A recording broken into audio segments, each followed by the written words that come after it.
Hi guys, कैसे हैं आप लोग। होपफुली सब ठीक होंगे। तो आज के इस वीडियो में हम लोग बात करने वाले हैं। हमारे देश में बहुत सालों से एक ट्रेंड चला आ रहा है और ये जो ट्रेंड है वो अपने अब पीक पर पहुंच चुका है और इस ट्रेंड के बारे में अब लोगों को पता लगना चालू हो चुका है। और इस ट्रेंड का एक सिंपल सा मेथड है कि कैसे हिंदुओं को टारगेट किया जाता है। और ना सिर्फ हिंदुओं को टारगेट किया जाता है बल्कि उनके देवी देवताओं का मजाक उड़ाया जाता है और स्पेसिफिक तरीके से उनके रिचुअल्स को और उनकी आस्था को टारगेट किया जाता है।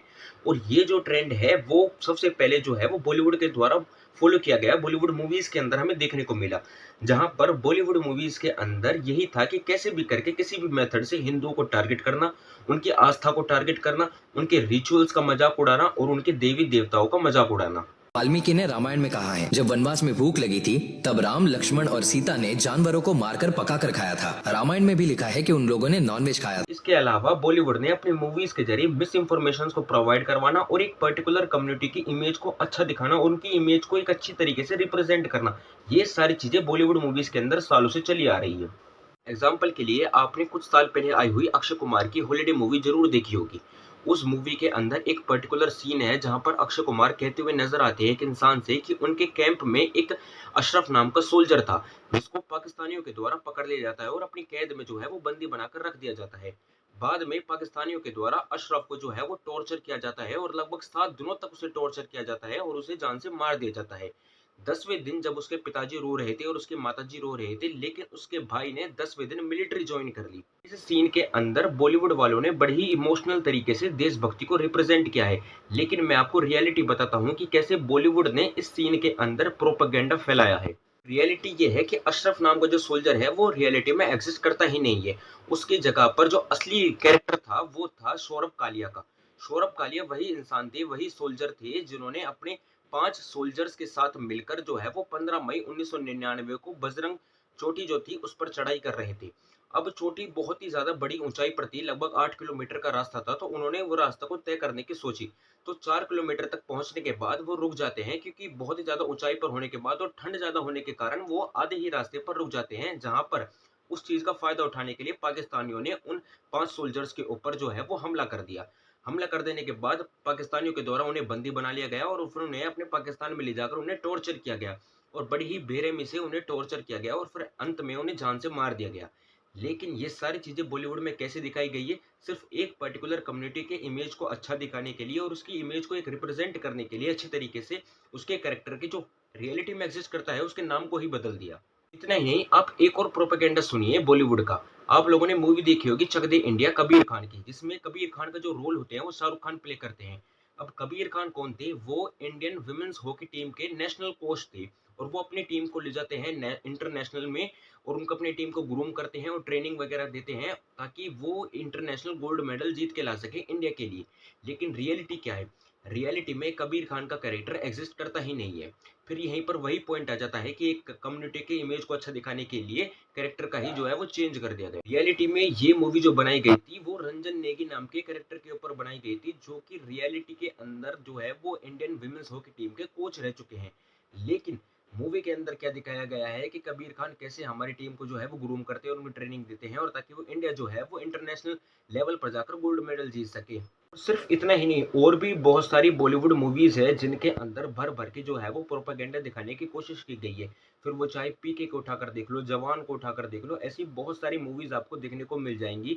जब से हमारा देश आजाद हुआ है और आज तक 2026 चल रहा है, आज तक आपको ऐसी बहुत सारी बॉलीवुड मूवीज देखने को मिल जाएंगी जहां पर स्पेसिफिक तरीके से हिंदुओं को टारगेट किया जाता है, उनकी आस्था को टारगेट किया जाता है। फिर बाद में ये जो ट्रेंड था पूरा, ये ट्रेंड जो है वो हमारे पॉलिटिशियंस के द्वारा फॉलो किया जाने लगा। उनके द्वारा भी हिंदुओं को टारगेट किया जाने लगा, उनके आस्था को टारगेट किया जाने लगा, देवी देवताओं को जो है वो मजाक उड़ाया जाने लगा और हिंदू जो रिचुअल्स होते हैं उन सभी चीजों को जो है वो मजाक उड़ाना चालू कर दिया गया। जो त्योहार आज तक बंगाल के इतिहास में नहीं मनाया गया, संयोग से अभी मैं गुरुदेव की लिखी हुई किताब घोड़ा पढ़ रहा हूँ, 150 पेज पढ़ा हूँ, उसके सारे पात्रों को देख रहा हूँ, हर चीज की चर्चा है उसमें, लेकिन कहीं भी उस पूरे किताब में रामनवमी उत्सव का चर्चा नहीं है। रामनवमी उत्सव का चर्चा नहीं है। हम जानबूझ के एक गंदा धर्म जो ईश्वर ने बीच में बनाया, जो एक जुमला पार्टी ने बनाया, और धर्म को हम नहीं मानता है। इतना ही नहीं, हमारे देश में जब 26/11 का मुंबई ताज होटल टेररिस्ट अटैक हुआ था, उस दौरान भी उस टाइम की करंट गवर्नमेंट जो थी यूपीए, जो कि आज की कांग्रेस है, उनके द्वारा उस टेररिस्ट अटैक का पूरा ब्लेम हिंदुओं के ऊपर डाल दिया गया और आरएसएस के ऊपर डाल दिया गया। कांग्रेस के द्वारा ये कहना था कि ये जो टेररिस्ट अटैक हुआ है वो हिंदुओं ने किया है और हिंदुओं को एज ए टेररिस्ट इमेज दिखाने की कोशिश की गई और आरएसएस को एज ए टेररिस्ट ऑर्गेनाइजेशन दिखाया गया। जबकि रियलिटी में ये जो पूरा टेररिस्ट अटैक हुआ था वो लश्कर ए तैयबा के द्वारा और आईएसआई नेटवर्क के द्वारा किया गया था। लेकिन कांग्रेस के जो ये पूरा एक खेल खेला और जो पूरा जो ब्लेम था वो हिंदुओं के ऊपर और आरएसएस के ऊपर डाल दिया गया।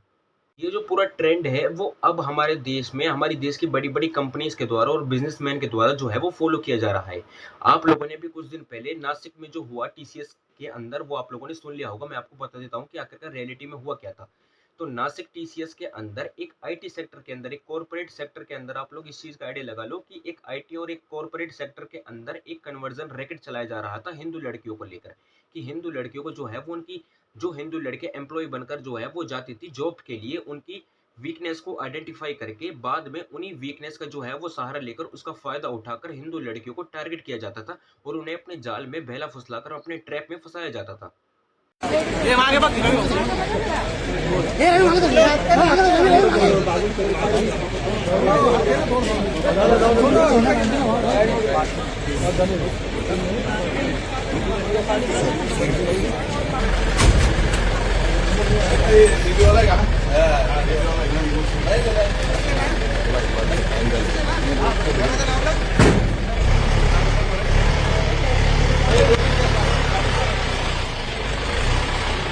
काम के बहाने से उनके हेल्प की जाती थी और हेल्प करके उनके अटेंशंस को गेन किए जाते थे और उनकी वीकनेस पर जो है वो आइडेंटिफाई करके इन सारी चीजों का जो है वो रैकेट चलाया जा रहा था।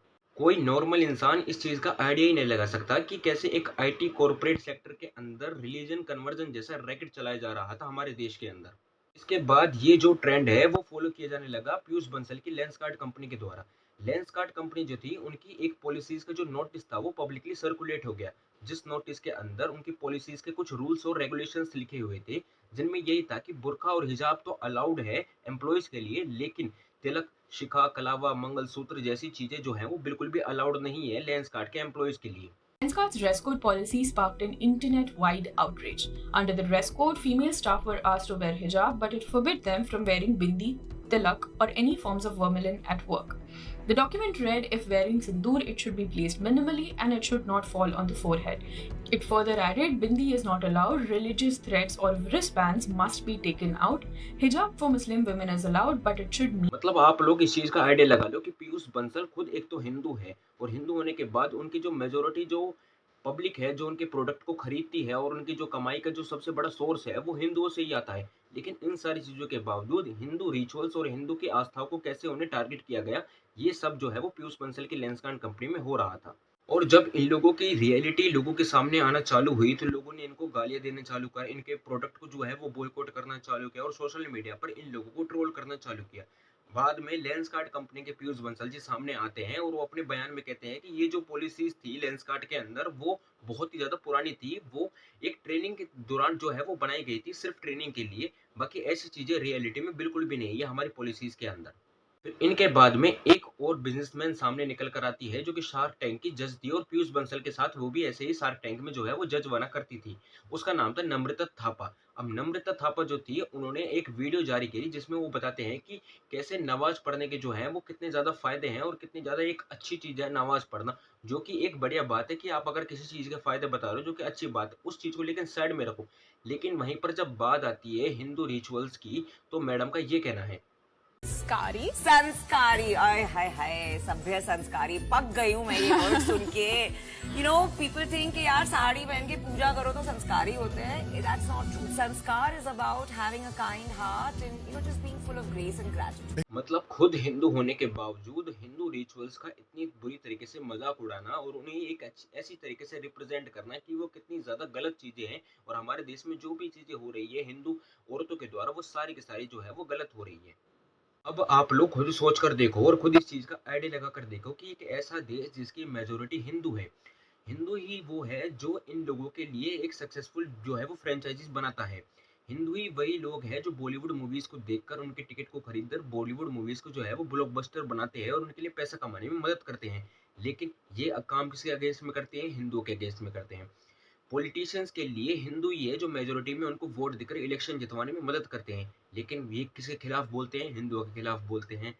हिंदू ही वो हैं जो इन बड़ी-बड़ी कंपनीज़ के अंदर एम्प्लॉयी बनकर काम कर रहे हैं और इनके जो मेजॉरिटी सोर्स है इनकम का वो हिंदुओं के ही आता है।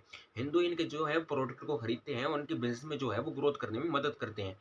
लेकिन ये सारा प्रोपेगेंडा हमेशा से हिंदुओं के अगेंस्ट में चलाया जा रहा है। तो वीडियो को फिलहाल यहीं एंड करते हैं गाइस। होपफुली आपको वीडियो अच्छी लगी हो तो लाइक करें, चैनल को सब्सक्राइब करें और हाँ, वीडियो को शेयर ज़रूर करें।